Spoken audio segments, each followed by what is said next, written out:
Hard to believe that it's been almost 2 years since I closed the door to my Pilates studio and exited an extremely toxic professional relationship that, in hindsight, I should have never been in the first place.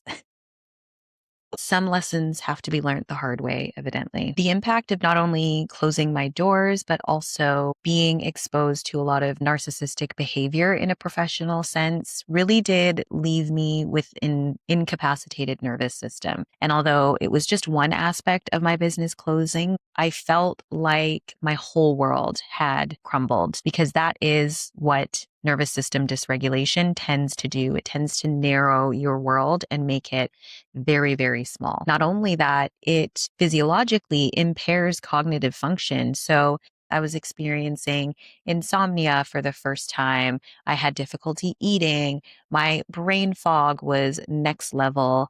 I was also carrying an underlying feeling of grief and anger, but also optimism and hope for the future. So it took some time. But once I became more regulated and my perspective started to widen, I was able to recognize that the richness that is Kunye didn't come from the physical space. It came from the vision, the values, and the community that has built this brand and kept it alive for over 10 years. I took myself on a little retreat and spent some time stripping away all the history and stories that I had attached to the brand. And I really sat with the question of, why did I start this business in the first place? Holisticism and integrated well-being has always been the heartbeat of Kunye. And with the wisdom that I have now, I realize that the 20-year-old version of me immediately connected to the somatic experience of self-care. I just really didn't have language for it back then. At a time when I was so disconnected from my body, the most grounding thing to me were two things: